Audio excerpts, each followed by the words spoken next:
2018 жылда көрсеткіштері экономиканың барлық саласында жақсы көрсеткіштер болды деп айтуға болады. Соның арқасында халыққа әлеуметтік қызмет істеудің де жағдайы болды.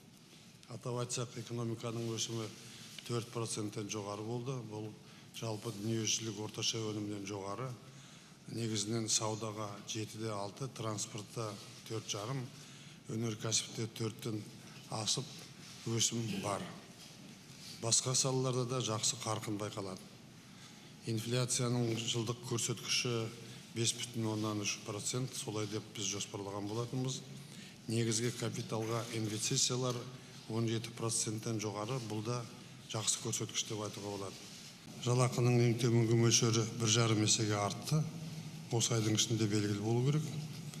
500 мыңға жуық адам жұмысқа орналасты. 500,000 адам.